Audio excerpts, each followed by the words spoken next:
Tonight's story, The Nodder, set in the Hollywood of 1928, tears the tinsel from the boulevard of broken dreams to reveal the simple story of a boy and girl and a gorilla.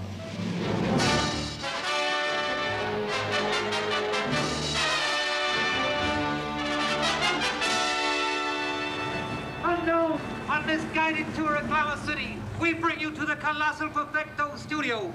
Yes, folks, this is where it all happens. The thrills, the spills, the chills you go to see at your neighborhood movies. Well, hello. This is a new face that'll soon be on everybody's lips. This is King Bula, the most terrifying thing to come out of the Africa, who captured in his native jungle cuts the lives of 5 members of the expedition.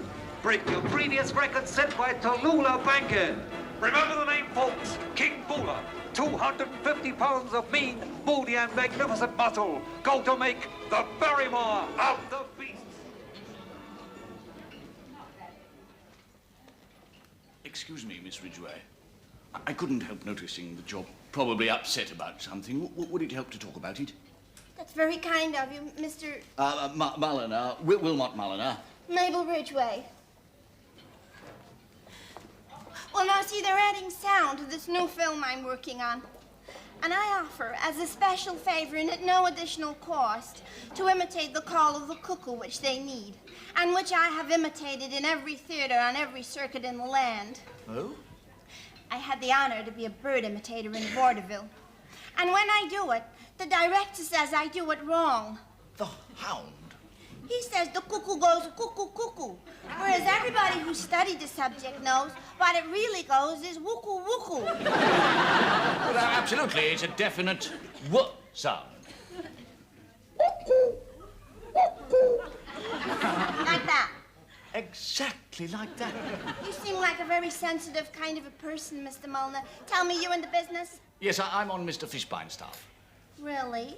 Well, that's strange, because I'm Mr. Fishbine's new secretary, and I haven't seen you there. Yes, that's hardly surprising.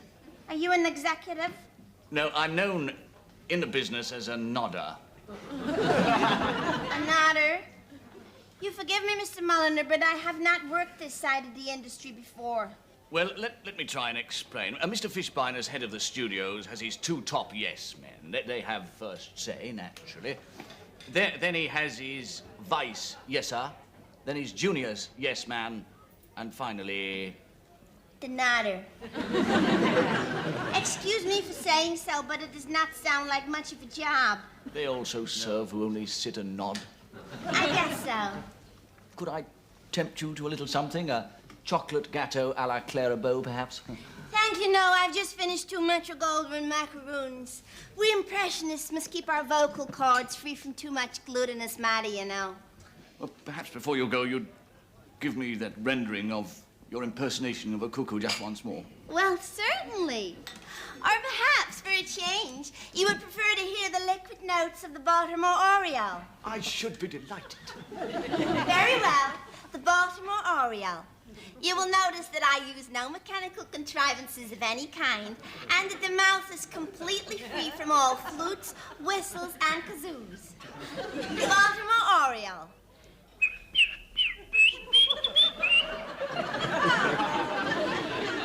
And now, leave us quit these shores and journey across the Atlantic to Bonnie, Scotland, where, mid banks and braes, if we listen very carefully, we may hear the comical capercaillie.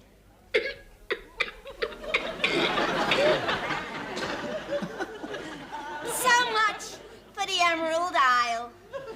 Journeying southwards towards the groves of Berkshire, we hear the throbbing tones of the nightingale, so beloved by the poet Keats, among others.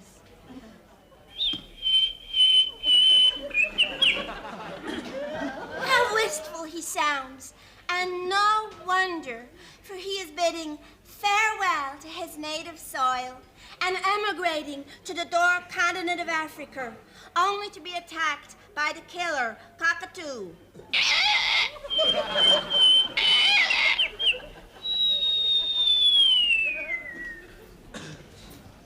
Leave us not dwell on the outcome of that conflict, for all too soon it is time to return to the U.S. of A., where, on our native prairies, our spirits are once more uplifted to the cheery sound of our own little chickadee. Here's his own name. Little chickadee. And finally, last, but by no means least, the triumphant cry of the bird, forever associated with Old Glory and the stars and the stripes forever. The wonderful, the magnificent, bald eagle, the national bird of the United States of America. I would ask you all to stand, please.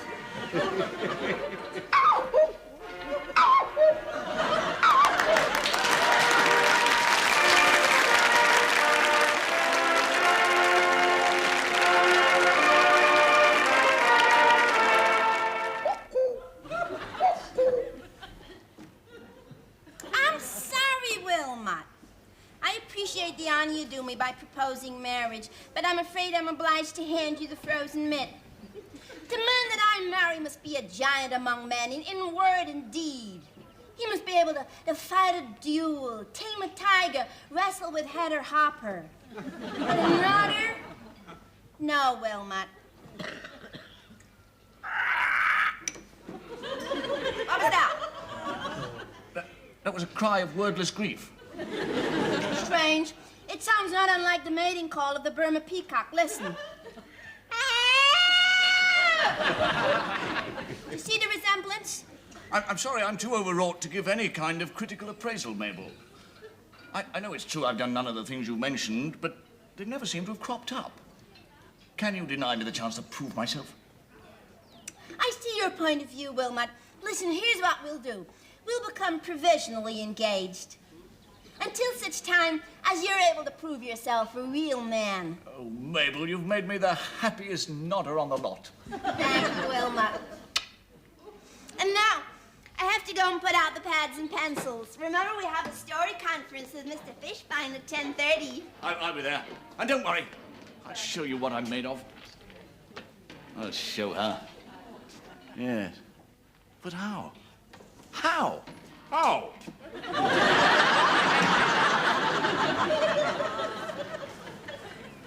Hey, George. Hi. Have you got a second? Yeah. Listen, George, you're the publicity man around here. I mean, you're good at thinking up stunts. Oh, yeah? Well, I haven't thought up one for this monkey King Boola yet. I had a great idea of setting him up against Tarzan for 8 rounds, but MGM wouldn't play. No, they didn't like the odds.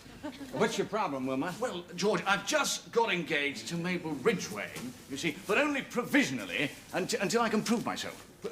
Prove yourself what? Prove myself something more than a nodder, George.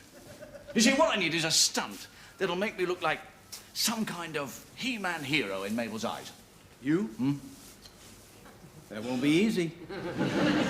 George, I see no particular difficulty there, considering I'm quite prepared to go through fire, flood, tempest, and earthquake for that girl.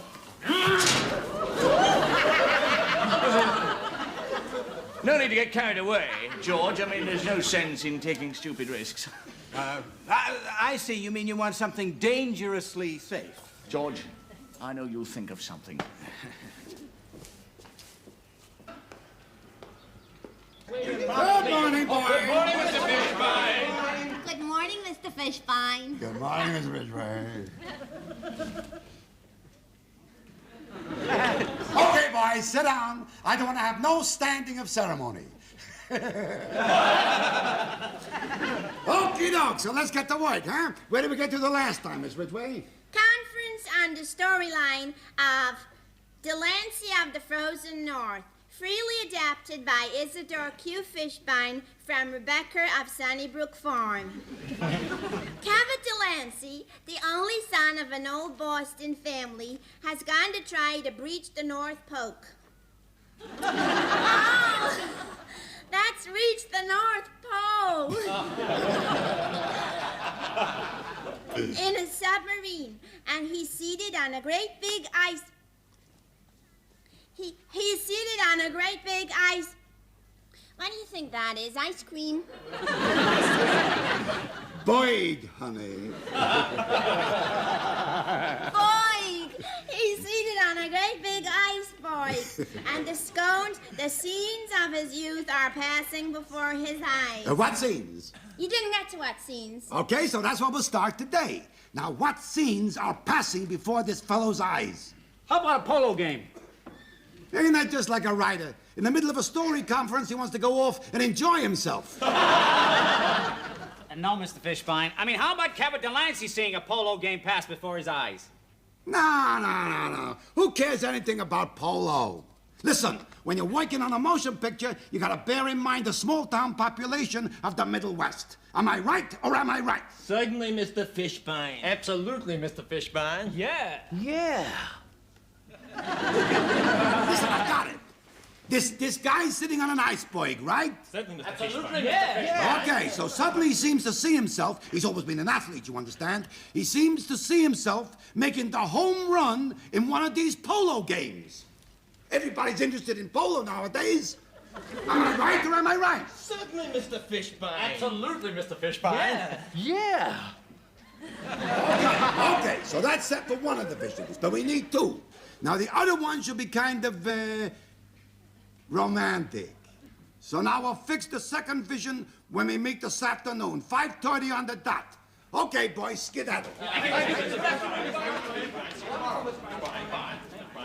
Well, I didn't see very much evidence of your proving yourself. Well, I was just doing my job then, but I don't think I'll be found wanting when the time comes. Something might turn up.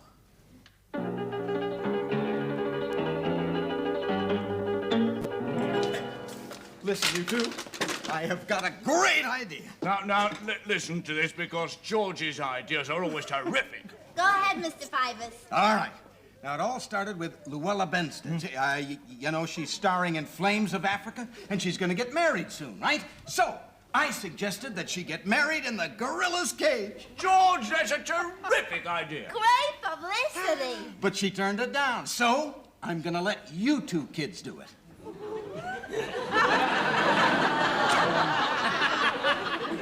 Us, George? Yeah. In the cage? In the gorillas? Where's the gorilla all this time, George? He's right in there with you. Oh, Wilmot, it'll be a sensation. It'll make me a star. Oh, George. Yes, I can see that, but have we the right to pander to the morbid tastes of a sensation-seeking public? Don't tell me you're chicken. George, I mean, there's nothing I'd enjoy more than a nice, quiet wedding in a gorilla's cage. Question of civic conscience here. You're chicken. He's chicken. I'll call Tom next. And to think that I considered linking my lot with a man who's afraid of a teensy-weensy gorilla. He's not a teensy-weensy gorilla. I would describe his development as well above average. Either you marry me in the gorilla's cage or you don't marry me at all. Oh, why can't you be like Douglas Fairbanks? When he sees a gorilla, he just laughs in its face. He's very rude. Tell me something, Mr. Mulliner. Is that your last word on the subject? Just as I thought. Goodbye, you nodder.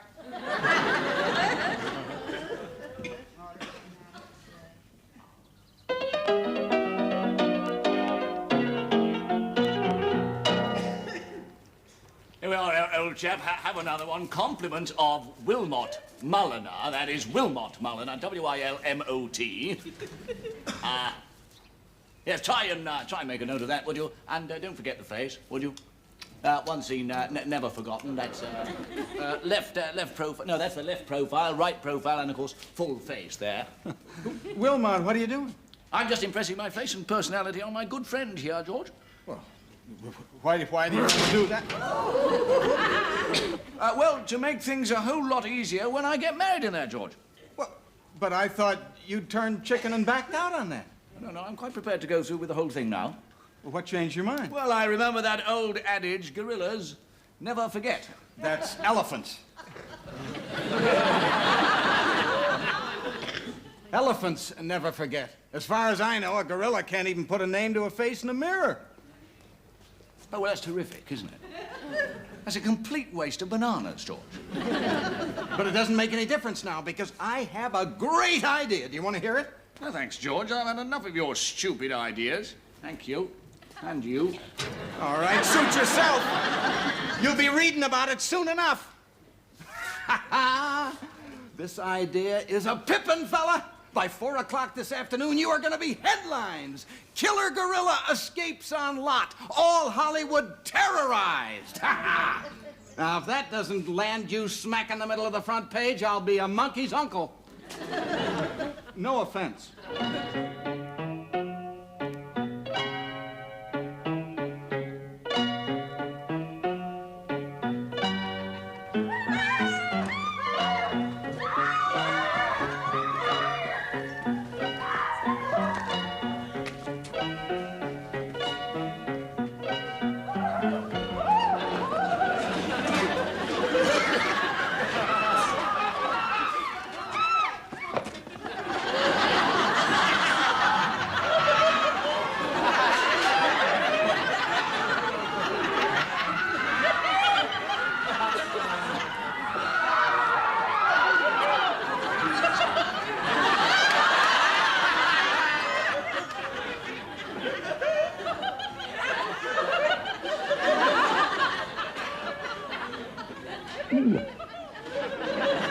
Excuse me, sir, but are you by any chance a family man?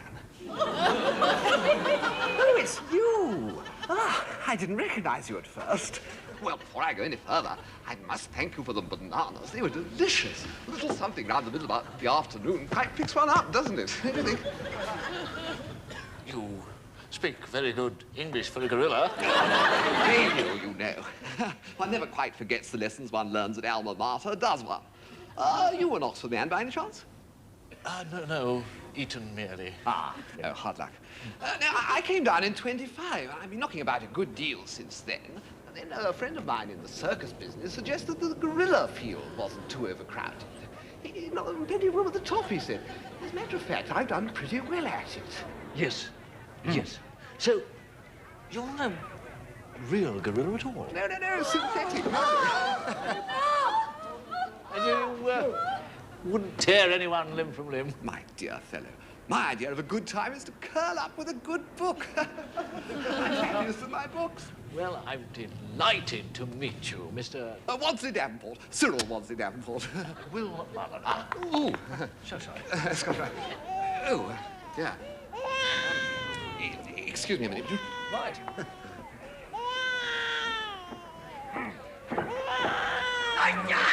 My child! Oh, sir, save my baby! He's my only child, and he's just signed a 2-year contract! The reason why I asked you whether you were a family man, because I hoped you'd be able to tell me what to do about a crying baby. I can't seem to be able to stop it. Of course, it was my fault for taking it in the first place. Yes, why did you take it? It's the damn thing, old boy. I mean, you must have read dozens of stories in which the first thing that an escaped gorilla does is snatch a baby and head for the roof. Yes. Yeah, well, the trouble is, I'm too much of an artist. You see, I just felt the scene. I felt it here. Oh, my child! My child! Oh. Yes, look, I tell you what. I've got an idea. Why not let me snatch the baby? That way you can stay in character and the mother gets back her infant. Good Lord! I'd never have thought of that. I don't know how to thank you. By Jove, this is going to be a lesson to me in the future not to give way to the artist in me. Are you ready? Yeah. Action. Right. I'm going to hit you in the stomach. Ready? Yes. Oh!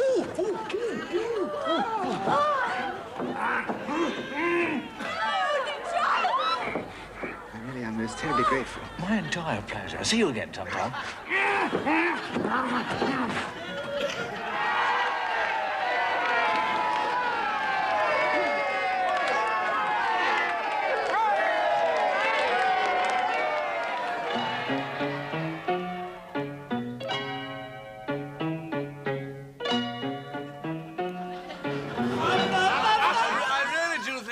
Quite enough to drink. You're not leaving here till we all buy you a drink. Just about the bravest thing I ever saw. Drink up, pal. Go on. Listen, no, I think I ought to have a lie down because I've got a story conference in half an hour. No.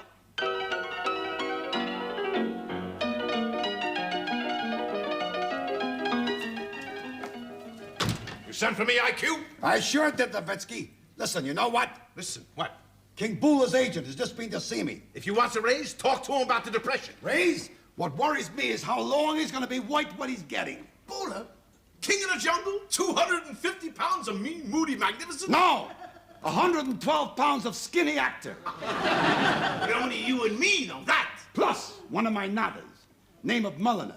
It seems he did Bula a good time today, and that fake ape has spilled the beans. But if this Mulliner sells that to the press, Bula won't be worth one plug nickel to us. What are we gonna do? You tell me. The only thing is, maybe he's too dumb to use it. But how are we gonna find out? We can tell by a manner. If a fellow suddenly does something like that, he won't go on doing it like always, huh? Now what type of fellow is he? An ideal nodder. I never had a better. Bang on cue every time. No alibis about stiff necks. Respectful. What's that word beginning with D? A donut. Deferential. And what's that word beginning with O?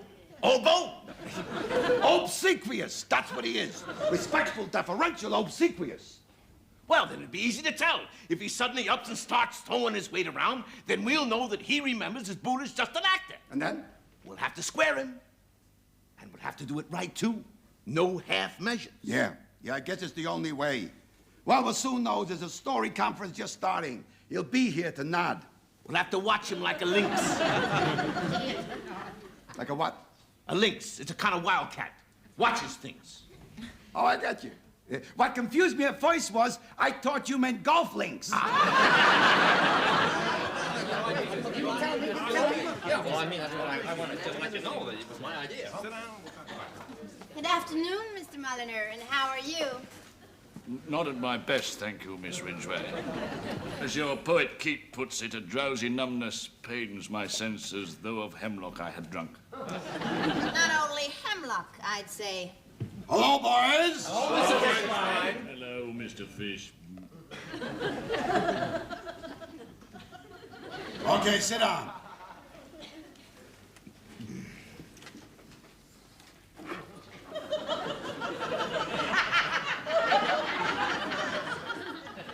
That's Mulliner. That's him. He sort of quivered when he came in, like in unholy glee. And did you notice how sullen he was with his hello? Okay, you guys, come on, let's get going. Where did we get to, Miss Ridgway? Oh, we got to Cabot Delancey's second vision on the ice, and you said it had to be something romantic. That's right. We gotta do something to bring in the women. Something tender and sweet and touching. Am I right or am I right? Certainly, Mr. Fishbine. Absolutely, Mr. Fishbine. Yeah. Yeah. He scowled, as it might be with sullen hate. That's the way it struck me. Keep watching it. Okay, something romantic. With a girl, huh? With a girl, like, listen, I got it. It's spring. The trees is waving in the breeze. All the beauties of nature are everywhere. The grass that ripples, the buds that, what do buds do? Bud. No, it's a word with two syllables. Virgin. I beg your pardon, but a virgin's a kind of a fish. You're thinking of sturgeon. Oh, excuse it, please. I'm not strong on fish. Birds are my specialty. Okay, we'll have boys do all the boys you want. Hey, listen, this gives me a great idea for a comedy touch. This fella's got this girl in this old world garden where everything is burgeoning. And when I say burgeoning, I mean burgeoning. That burgeoning has got to be done right. I'll make a note you got a really high-class burgeoner in. Okay. Anyway, these two are locked in this deep embrace. Now, you hold it as long as the Philadelphia censor will let you. Now, here comes the comedy, Judge. Just when these two young folks are kissing each other, suddenly a cuckoo close by goes cuckoo, cuckoo, meaning how goofy they are. Well, that's good for a laugh, huh? Am I right or am I right? Excuse me, Mr. Fishbein, but you're wrong. Excuse me? Did you say that I was wrong? Excuse him. Did you say that he was wrong? The cuckoo does not go cuckoo, cuckoo. It goes woockoo, woockoo with a distinctly W sound. So I don't know the lowdown on cuckoos, huh? Wookooos. Cuckoos. Wookooos. You're fired. Oh, you're so unfair and unjust. I'm right, and anybody who studied cuckoos knows I'm right. When you were talking about virgins, I was wrong, and I admitted I was wrong. But when it comes to cuckoos, you're talking to a girl who knows her cuckoos from soup to nuts. And if you don't believe me, you ask Mr. Mulliner there. He was raised on a farm, and he's heard more cuckoos than Carter's got pills. How about it, Mr. Mulliner? Tell him the cuckoo goes woockoo. The cuckoo goes cuckoo. Am I right or am I right? Certainly, Mr. Fishbein. Absolutely, Mr. Fishbein. Yeah. No! It does not go cuckoo. You've fallen into a popular error, Mr. Fishbein. The bird whooks.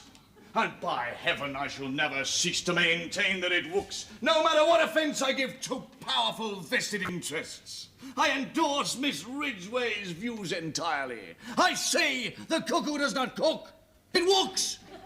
So make the most of it. Oh, Wilmot! Whookoo. Whookoo. Whookoo. Okay, everybody, get out. Mulliner! Whookoo. I can understand your attitude. Nothing is more annoying than people making stupid mistakes. No half measures, no half measures. Sit down. Mulliner, come on, take my chair. Come on, sit down. I consider the firm stand you took a striking example of your loyalty to the firm. I was admiring it myself. For you are loyal, aren't you, Mulliner? And you wouldn't do anything to jeopardize our interest, now would you? Like you would never give away our little secrets, thereby causing alarm and despondency. Certainly he wouldn't. Especially as now we're gonna make you a #1 executive. An honorary rank as full brother-in-law. Huh? Of course. If that's agreeable to you, Mulliner. Your turn, Wilmot.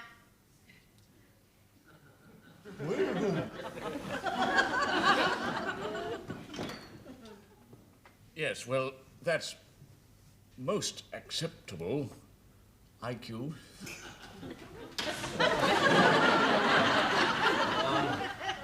Thank you very much, L.O.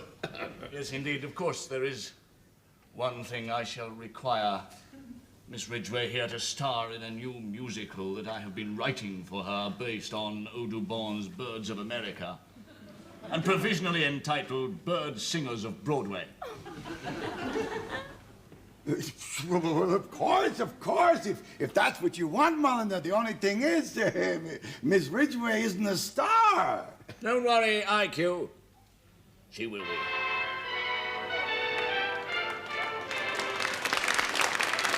Who'll give it, this woman? Oh, I'm doing that. It's a pleasure. May I have the ring, please?